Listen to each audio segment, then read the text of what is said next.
Breaking news ఇవాళ తెలంగాణకు AICC incharge Meenakshi Natarajan రానున్నారు. వారం రోజుల పాటు మీనాక్షి ఇక్కడే ఉండబోతున్నారు. కాంగ్రెస్ పార్టీలోని తాజా రాజకీయాలపై ఫోకస్ చేశారు. డీసీసీల నియామకంతో పార్టీలో గందరగోళం నెలకొంది. డీసీసీల నియామకంపై స్థానిక నేతలు సీనియర్లు నారాజులో ఉన్నారు. అసంతృప్తిలో ఉన్న నేతలతో మీనాక్షి నటరాజన్ భేటీ అవుతారు. కొత్త పాత డీసీసీతో మీనాక్షి ముఖాముఖిగా మాట్లాడతారు. కొత్త డీసీసీలకు మీనాక్షి నటరాజన్ దిశానిర్దేశం చేస్తారు.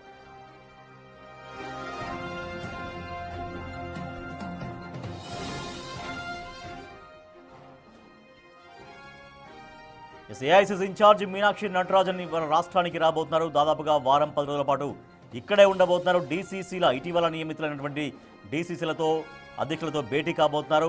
పాత కొత్త నేతల మధ్య సమన్వయం సాధించడం కోసం మీనాక్షి నటరాజన్ వాళ్ళతో సమావేశాలు కాబోతున్నారు. మరింత సమాచారాన్ని మా ప్రతినిధి హేమ అందిస్తారు. హేమ, ఇప్పటికే కొన్ని చోట్ల డీసీసీ అధ్యక్షుల నియామకాల దగ్గర అక్కడక్కడ కొంత గొడవలు జరుగుతున్నాయి. కొంత అసంతృప్తి కూడా కనిపిస్తున్నటువంటి నేపథ్యంలో మీనాక్షి నటరాజన్ వాళ్ళందరితో భేటీ అయి ఆ సమస్యలకి పరిష్కారం లేదా ఆ సమస్యల మధ్య సమన్వయం, వారి నేతల మధ్య సమన్వయం సాధించే అవకాశం ఎంత మేరకు కనిపిస్తోంది?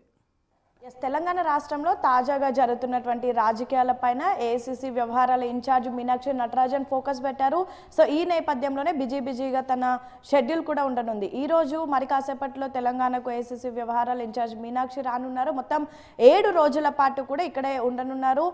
ఎమ్మెల్యే క్వార్టర్స్లో మొత్తం కొత్త డీసీసీలతో ముఖాముఖి ఏర్పాటు చేసేటటువంటి అవకాశం కూడా కనిపిస్తుంది. ఎందుకంటే రీసెంట్గా అంటే ఎప్పటి నుంచో నామినేటెడ్ పదవులు ఎప్పుడు అనౌన్స్ చేస్తారు అంటూ కూడా పెద్ద ఎత్తున ఎదురు చూశారు. ఈ రోజు రేపు డీసీసీల నియామకం ఉంటుంది అని భావించినప్పటికీ మొత్తానికి మొన్న ఒక్కసారిగా హైకమాండ్ 36 మంది డీసీసీలను ప్రకటించింది. అందులో ఇంకా 2 జిల్లాల్లో అయితే ఇంకా అనౌన్స్ చేయలేదు. అటు రంగారెడ్డి కానివ్వండి, సంగారెడ్డిలో ఆల్రెడీ ఇప్పుడు డీసీసీగా అక్కడ ఉన్నటువంటి మాజీ ఎమ్మెల్యే జగ్గారెడ్డి భార్య నిర్మలా జగ్గారెడ్డి ఉన్నారు. సేమ్ టైం రంగారెడ్డిలో కూడా ఇంకా అనౌన్స్ చేయలేదు. ఈ 2 జిల్లాల్లో కూడా పెద్ద ఎత్తున పోటీ ఉండడంతో ఇంకా ఈ 2 ఖాళీల నుంచి మిగతావన్నీ కూడా అనౌన్స్ చేసినటువంటి పరిస్థితి. అయితే డీసీసీల నియామకం అనేది చాలా ట్రాన్స్పరెంట్గా ఉంటుంది అంటూ కూడా ఇటు రాష్ట్రానికి సంబంధించినటువంటి నాయకులు కాకుండా వివిధ రాష్ట్రాలకు సంబంధించి మొత్తం 36 మంది ఏఐసీసీ అబ్జర్వర్లను కూడా పంపించింది. అందులో కొంతమంది సీనియర్ నాయకులు ఉన్నారు, కొంతమంది ఎంపీలు ఉన్నారు, రాజ్యసభ ఎంపీలు ఉన్నారు, కొంతమంది ఆయా రాష్ట్రాలకు సంబంధించినటువంటి మంత్రులు ఉన్నారు.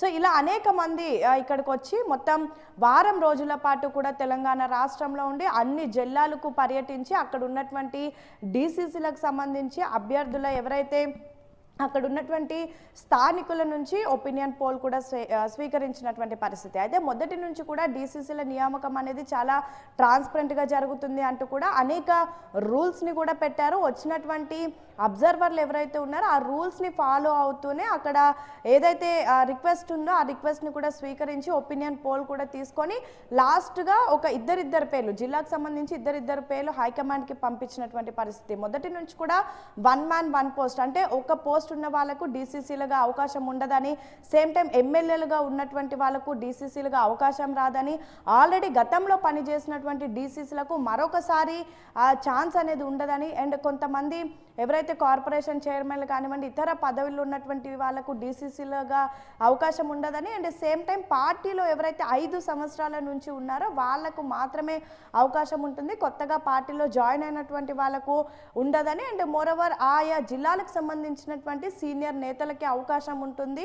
ఎందుకంటే జిల్లాల్లో డీసీసీ కాంగ్రెస్ నేతలు కార్యకర్తలు ఏం భావిస్తున్నారు? మీనాక్షి నటరాజన్ రావడంతో అందరితో సమావేశం కాబోతుండడంతో ఇక ఉన్నటువంటి ఆ విభేదాలకి ఉన్నటువంటి కొంత అక్కడక్కడ వస్తున్నటువంటి అభ్యంతరాలకి ఇక ఫుల్ స్టాప్ పడుతుంది అని ఆశిస్తున్నారా? ఎస్, ఖచ్చితంగా. ఇందాక నేను చెప్పినట్టుగా ఇన్ని రూల్స్ పెట్టినటువంటి పార్టీ ఒక్కసారిగా వాటన్నిటిని బ్రేక్ చేస్తూ డీసీసీల నియామకం చేసింది. సో ఈ నేపథ్యంలో అనేక ప్రాంతాల్లో అటు సీనియర్ నేతలు, మంత్రులు, జిల్లాలకు సంబంధించినటువంటి ఎమ్మెల్యేలు, మంత్రులు, జిల్లాల్లో ఉన్నటువంటి సీనియర్ నేతలు, ఆశావాహులు ప్రతి ఒక్కరు కూడా ప్రస్తుతం నారాజులో ఉన్నారు, అసహనం వ్యక్తం చేస్తున్నారు. సో ఇలాంటి నేపథ్యంలో ప్రస్తుతం రాష్ట్రంలో డీసీసీల నియామకం పైన జరిగినటువంటి గందరగోళం పైన అటు ఏఐసీసీ వ్యవహారాల ఇన్ఛార్జ్ మీనా మీనాక్షి నటరాజన్ ఫోకస్ పెట్టి ఈ రోజు మరి కాసేపట్లో తెలంగాణ రాష్ట్రానికి వచ్చి 7 రోజుల పాటు కూడా ఇక్కడ ఉండి మొత్తం కొత్తగా నియమితులైనటువంటి డీసీసీలను అదేవిధంగా పాత డీసీసీలను కలిసి కూర్చొని ముఖాముఖి కార్యక్రమాన్ని కూడా ఏర్పాటు చేయనున్నారు. సేమ్ టైం పాత డీసీసీలు కొత్త డీసీసీలు కలిసి పని చేసుకోవాలి అంటూ దిశానిర్దేశం చేస్తూనే కొత్త డీసీసీలు చేయాల్సినటువంటి కార్యాచరణ అండ్ పార్టీ సంస్థాగత నిర్మాణం ఏ విధంగా చేయాలి, రానున్నటువంటి రోజుల్లో ఏ విధంగా పనిచేయాలి, డీసీసీలుగా వాళ్ళ పాత్రను ఏ మేరకు నెరవేర్చాలి, అసలు వాళ్ళని డీసీసీలుగా చేయాల్సినటువంటి కారణాలు వాళ్ళకు మొత్తం కూడా దిశానిర్దేశం చేయబోతున్నారు. అండ్ స్థానిక ఎన్నికల పైన కూడా వాళ్ళదే పూర్తిగా బాధ్యతలు ఉంటుంది కాబట్టి ఎలా ప్రవర్తించాలి అనే అంశం పైన కూడా దిశానిర్దేశం చేయనున్నారు. సేమ్ టైం ప్రస్తుతం జరుగుతున్నటువంటి ఏదైతే గందరగోళం ఉందో వాటిని కూడా అన్నిటిని పక్కన పెట్టి పని చేయాలి అంటూ కూడా దిశానిర్దేశం చేయనున్నారు. అండ్ కాంగ్రెస్ పార్టీ ఏర్పడి రాష్ట్రంలో 2 ఏళ్లు పూర్తవుతుంది కాబట్టి విజయోత్సవ సంబరాలకు సంబంధించినటువంటి అంశాలపైన కూడా దిశానిర్దేశం చేయనున్నారు. మొత్తం 7 రోజుల పాటు కొత్త డీసీసీలను పాత డీసీసీలను కలిసి ముఖాముఖి ఏర్పాటు చేయనున్నారు. ఇక రేపు ఇదే గాంధీ భవన్లో ఏర్పాటు చేసేటటువంటి విస్తృత స్థాయి సమావేశంలో మీనాక్షి నటరాజన్ పాల్గొంటారు, ముఖ్య అతిథిగా హాజరవుతారు. మొత్తం కూడా రేపు జరిగే ఎగ్జిక్యూటివ్ ఎక్స్టెండెడ్ మీటింగ్ లో రేపు ముఖ్య అతిథిగా ముఖ్యమంత్రి రేవంత్ రెడ్డి 10 గంటలకు రానున్నారు. అనంతరం నేరుగా మీటింగ్ లో అక్కడ ఉన్నటువంటి వాళ్ళందరికీ దిశానిర్దేశం చేసి అనంతరం జిల్లాల పర్యటనకు కూడా వెళ్లనున్నారు. టీపీసీసీ చీఫ్ మహేష్ కుమార్ గౌడ్ ఆధ్వర్యంలో రేపు గాంధీ భవన్ వేదికగా విస్తృత స్థాయి సమావేశం ఏర్పాటు చేయనున్నారు. ఈ సమావేశంలో అటు రీసెంట్ గా నియమితులైనటువంటి డీసీసీలతో పాటు పాత డీసీసీలు అండ్ టీపీసీసీ కార్యవర్గంలో ఉన్నటువంటి వైస్ ప్రెసిడెంట్లు, జనరల్ సెక్రటరీలు, ఫ్రంటల్ కి సంబంధించినటువంటి అధినేతలతో పాటు ఏఐసీసీ కొత్తగా నియమితులైనటువంటి సెక్రటరీలు విశ్వనాథ్ కానివ్వండి, సేమ్ టైం సచిన్ సావత్ వీళ్ళంతా కూడా రేపు ఈ మీటింగ్ లో పార్టిసిపేట్ చేయనున్నారు. మొత్తానికైతే రీసెంట్ గా జరుగుతున్నటువంటి తాజా రాజకీయాలపైన మీనాక్షి నటరాజన్ ఫోకస్ పెట్టారు. ఎవరైతే నారాజులో ఉన్నారో వాళ్ళందరికీ కూడా నచ్చజెప్పి వాళ్ళంతా కూడా పని చేస్తే ఖచ్చితంగా పదవులు ఉంటాయని అయితే వాళ్ళందరిలో ధైర్యం నిలపనున్నారు. రాజేష్.